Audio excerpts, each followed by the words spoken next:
And as as you're finding new clients, you're kind of running this business. How was the 3D printing industry changing over that time? Right. I mean, you had kind of, I guess it's like 2020, a lot of new venture money in the space, a lot of hype.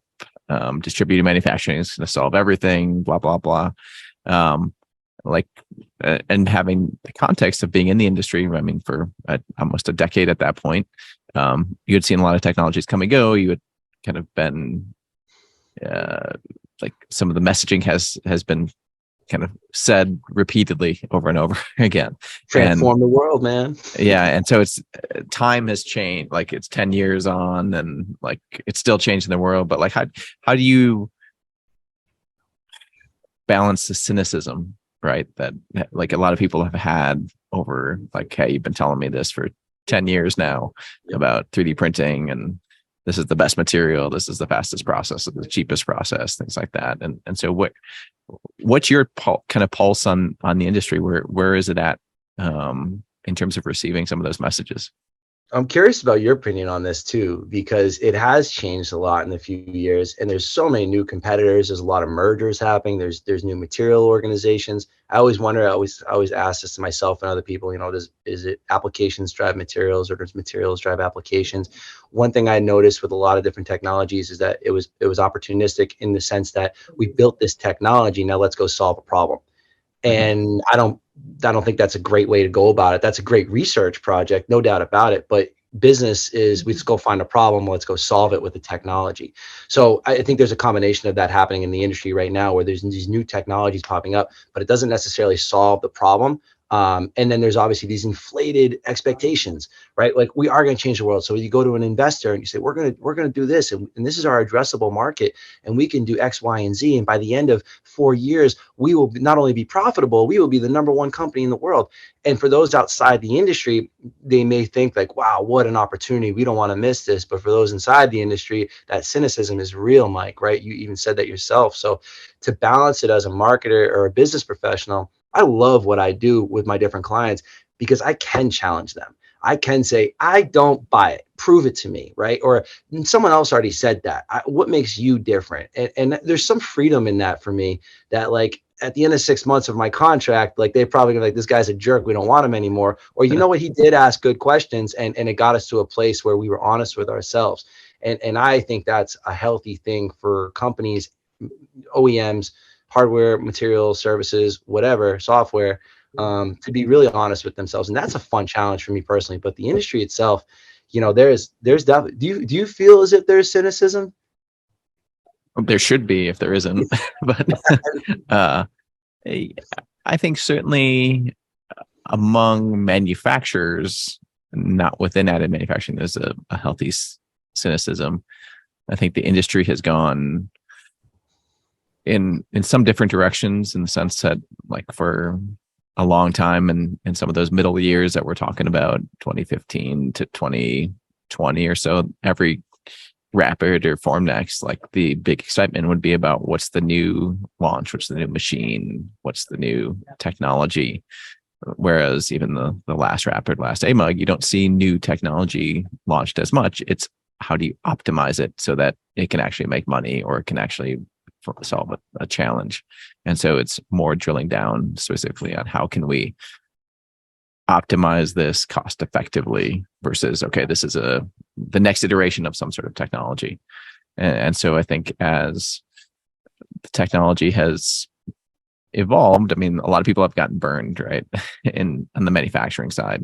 And so that job makes it harder and harder to sell it. And I think it's not so much that the technology or technologists or people developing the technology are wrong. It's just everyone's not realistic about the time it takes. Like, it's long, it's hard, it's arduous. You need to, like, quarterly improvements that NASDAQ requires, or that your boss requires for your next personal evaluation, oftentimes don't line up to the realities of this technology. And so I think that frustrates people on a personal level and at a business level. I think it was Greg Morris. I watched a podcast with him at one time, and he had said something along the lines of a commitment to 3D printing is a 3 to 5 year investment, right? For any manufacturer or company to really, how are we going to use it? Let's learn how we're going to use it and really have our patience and go from there. And Mhm. I thought that was spot on, right? You really have to be patient, and for manufacturers, and I don't, I've seen a few of them get burned and be disappointed in it, and I wonder, will they come back, Mike, or will they just kind of write it off until and become, a late adopter, right? Like what is, for those that have been burned, are they ever gonna? When are they gonna come back, and what does that path look like? Yeah, I mean, I think once it's clear for the like, and I'm talking outside of prototyping. I think prototyping is established, right? Like you can, like it's pretty clear the benefits of prototyping using the technology. I think if you can demonstrate people consistency, quality, that's not $5 million investment. I think that's when people start to see the realization of what it can be. But again, like you said, I think that 2 to 3 year time frame is fair. I mean, we always say for materials qualification, especially on metal, it's $1.5 million in 18 months Yeah. minimum. That's a chunk. And I'm curious, in your perspective, I mean, you do this every day, where is the opportunity? Is it metals or is it polymers? And I've heard many different perspectives on this. What do you think? I'm a materials engineer, so I don't care about the the type of materials. I think again, it's um, each has their applications, each has their warts, each has their challenges, and so I think it's um, it ebbs and flows for me. I mean, when we started 3 Degrees 10 years ago, it was mostly polymers that we were working on. Then it shifted to metals. Then it kind of rebalanced out to kind of 50-50, added some composites in there. And like, so it's kind of a mix in terms of just what types of projects we work on. And we're a little bit forward looking in terms of like the types of technologies we look at. But I think it's just really more about like, how do you articulate a business case that people don't care? Like, no one cares that things are 3D printed at the end of the day, right? Like, I don't care how my monitor or how this microphone or these headphones were made. Like, do they function and are they cheap? Can I get them like next day or whatever it is? Like, it's different value that people put on it. You made me think about something. I'm doing a project with refractory metals, and I don't Mhm. know anything about refractory metals, right? But it was tungsten and rhenium, and some of these materials that stand up to like 3,500 C. And I was just like, wow, I didn't even know those existed, Mike. You know what I mean? That's one of those things that keeps driving me in this industry is I'm learning something new all the time. Like I love writing case studies, because I'm always learning from the users, and that's why I love the AMUG group. I've been involved with that for years now, over a decade.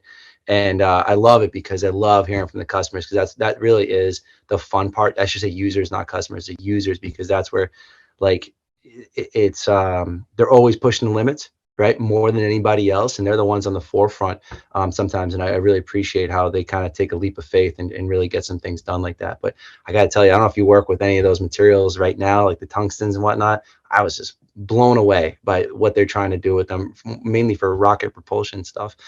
Really, really impressive stuff for sure. Be sure to check out our website, www.3degreescompany.com, for more content.